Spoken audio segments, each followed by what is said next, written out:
When selecting a home to visit, you should examine three aspects: general location, neighborhood, and the home itself. These three aspects must be in harmony with why you are buying and how you will be using the home. My experience with buyers shows time after time that if a good initial consultation is conducted and the buyers form a clear and realistic idea of what their ideal home and environment look like, then the rest of the process will be much easier and smoother.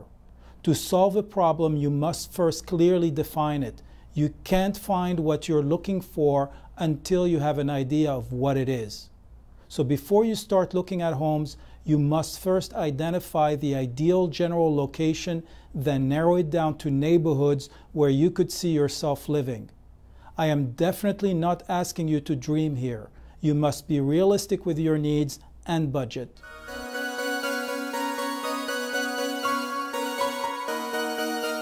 By general location, I mean town or part of town.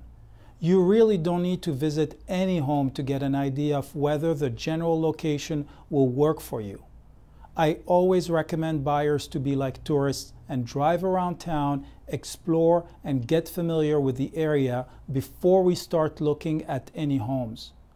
A good agent should be able to give you some pointers and areas to explore on your own based on the answers you give during the initial consultation.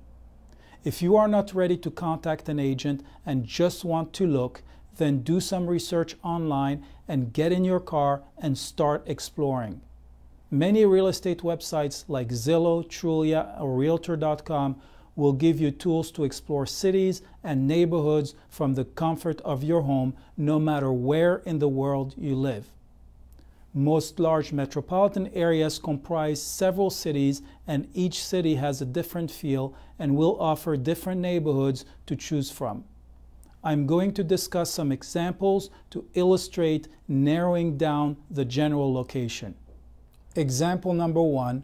You are a couple with 2 young children upgrading from a cramped apartment. Your primary objective might be a single-family home in a part of town within 20 minutes from work that is within your price range and within a good school district. Even if you are not ready to work with an agent, you can research the schools online and do an online search for properties within these school district maps. Once you find a few homes, you can go explore their areas and neighborhoods. Example number 2. You are a young single professional looking to walk to work and play. Your primary area of focus might be a condo in a vibrant downtown area where you could still walk, bike, or use public transportation to go to work, bars, restaurants, clubs, galleries, museums, and whatever else interests you. In this case, your general location will be downtown, and you are not likely to visit any suburbs or family-oriented neighborhoods. Example number 3. You are a retired couple downsizing and looking to enjoy living on the beach in a condo. We have no shortage of condos in Florida, and a visitor might feel overwhelmed with the number of coastal cities and condos available. I can tell you, however, from my personal experience that because each city has a certain personality, I have never met a buyer who liked all of the cities.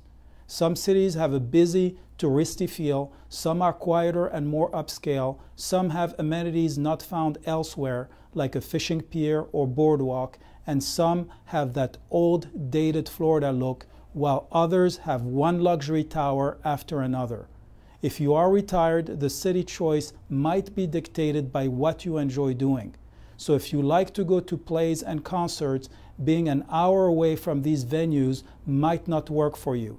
If you like walking to restaurants, then the general areas to look at must have some restaurants within walking distance.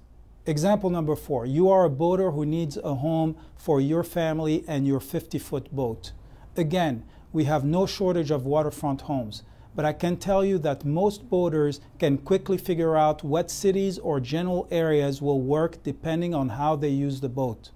If fishing in the ocean, then proximity to an inlet might be the most important factor. If the boat is just used to cruise around on the intracoastal or the bay, then other lifestyle factors will influence the choice of the general location, such as work, family, school, or entertainment. I gave these brief examples to show you how easy it is to pick the general areas to explore once a buyer can describe the ideal home and location for their lifestyle. So don't waste any time randomly looking at homes all over the place just because you like their pictures online. The first step is to research, explore, and identify the towns and parts of town you might consider living in. After you have narrowed down your general areas, it is time to identify and explore their neighborhoods.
A town or general area of town will usually include several neighborhoods.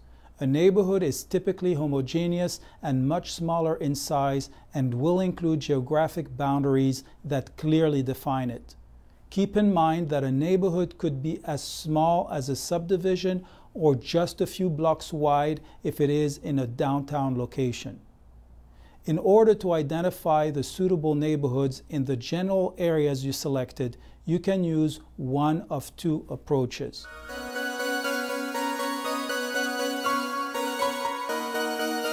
Just go explore the general areas with a good map and a co-pilot with you in the car to mark the map and take notes about which neighborhoods look attractive.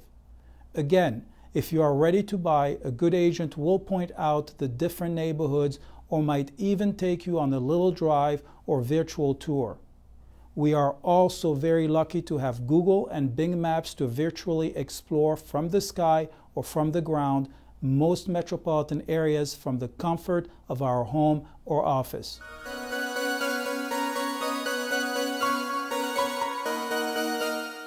A more efficient approach would be to go to your favorite real estate website and pull the properties that fit your criteria and price point that are located in the general areas of town you selected. You are not going to see the homes, but just map them out and go for a drive to explore the neighborhoods where they are located. This way you are not just randomly driving all over, but rather exploring neighborhoods where you might actually end up buying. So what should you look for in these neighborhoods? Well, it again depends on why you are buying and how you will be using the home. Remember that it must fit your lifestyle and budget. So do a list of the things that are very important to you.